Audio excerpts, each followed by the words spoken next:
My daughter looked me in the eye and said, "Dad, you don't understand money anymore. Just sign the papers." That was the moment I knew Karen wasn't asking me for help. She was asking me to disappear quietly. I signed nothing. I smiled and I said, "Of course, sweetheart. Let me read it over the weekend." She had no idea what was already sitting in my safety deposit box. My name is Walter Doyle. I'm 74 years old. For 31 years, I ran a small tool and die shop out of a cinder block building on the edge of town, the kind of place people drive past without a second look. To my neighbors, I was just an old man who fixed his own gutters and drove a truck older than his grandson. To my daughter Karen, I was worse than invisible. I was an inconvenience, a man who'd let the business go small instead of selling out big, the way her husband Brad kept telling her I should have. Brad Whitfield married my daughter 9 years ago, financial advisor.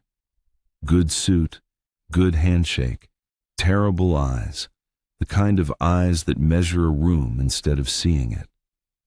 From the day he met me, he had one question dressed up as concern. "Walter, have you thought about what happens to everything if something happens to you?" I always gave him the same answer. "I've thought about it more than you know, Brad." He didn't like that answer. So 3 weeks ago, he stopped asking and started acting. It started small. A Dr. Karen just happened to know, asking me gentle questions about the date and the president's name. Then a form on my kitchen table, durable power of attorney, financial and medical, with a sticky note in Karen's handwriting. "Dad, just in case, for your own good." Then the real move. Karen called me on a Tuesday, her voice thin and rehearsed. "Dad, Brad found out the shop's insurance lapsed. If anything happens to you before we get this sorted, we could lose everything trying to cover the debts. You need to let him manage things, just until you're stronger." There was no lapsed insurance. I'd renewed it myself 2 months earlier. I still did my own books, something Brad had never once bothered to check. But I didn't correct her. I wanted to see how far this would go, so I let them think I was slipping. I misplaced my keys in front of Brad. I asked Karen the same question twice at dinner. I watched him watch me, and I watched the calculation behind his eyes get louder every day. What they didn't know was that 4 years ago, after my wife Eleanor passed, I'd done something neither of them ever thought to ask about. I'd sold the shop's real estate, not the business, just the land under it, which I'd bought for nothing in 1987 and which now sat on the most valuable corner in the county, to a developer for $2.1 million. I put almost all of it into an irrevocable trust, drafted by a lawyer Brad had never met, with a trustee who wasn't me and wasn't Karen. Wealth doesn't need to announce itself.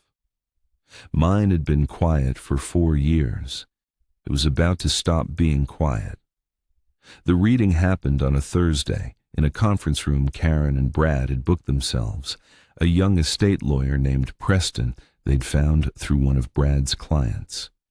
They believed, because I let them believe it, that this was the reading of my current will, one they assumed left everything divided evenly, easy to contest once the power of attorney went through. Brad sat back in his chair like a man watching a formality. Karen wouldn't quite look at me. Preston opened a folder that wasn't the one Brad had prepared. It was one my own attorney, Marion Reyes, had walked in and handed him 10 minutes earlier, with my full authorization. "Mr. Doyle asked me to read this into the record," Preston said, and I watched Brad's jaw tighten at the word asked. Marion read it herself. The tool and die shop and the land sale from 4 years ago had been placed in an irrevocable trust in Karen's name, protected specifically from claims by a spouse in the event of undue influence, financial exploitation, or an unauthorized power of attorney filed against the grantor. That last clause had been drafted, notarized, and filed the same week Brad first asked me his favorite question.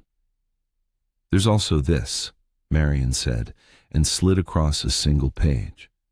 It was a formal notice, already filed with the state, requesting an investigation into a durable power of attorney form submitted for review at a bank 2 days earlier. A form with my signature on it that I had never signed. The room went very quiet. Brad's good handshake didn't look so good anymore. "Dad," Karen whispered, "I didn't know he—" "I know you didn't," I said, and I meant it. That was the part that mattered most. I didn't raise my voice once. I didn't need to. Brad's own signature was on the bank submission form, his handwriting, his notary stamp, his mistake. A financial advisor should have known better than to forge a client's name on a document that gets cross-checked against a bank's own file copy of a man's real signature. He resigned from his firm before the state finished its inquiry.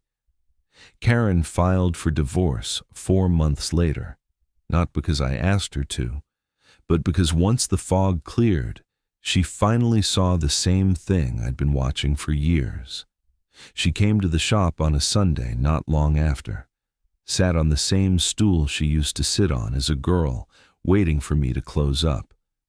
"I really did think you didn't understand money anymore," she said. "I understand it fine," I told her. "I just never needed it to be loud." She smiled for the first time in months. "Teach me the books, Dad. The real ones this time." I did. She still comes in on Sundays. People assume being underestimated is a weakness. It isn't. It's the best cover a careful man ever had. If you've ever had someone in your life decide you were too old, too slow, or too trusting to protect what's yours, you already know how this story ends before it even starts. If this one hit home, hit subscribe. And if someone tried to talk you out of what's rightfully yours, tell that story in the comments. I'd like to hear it.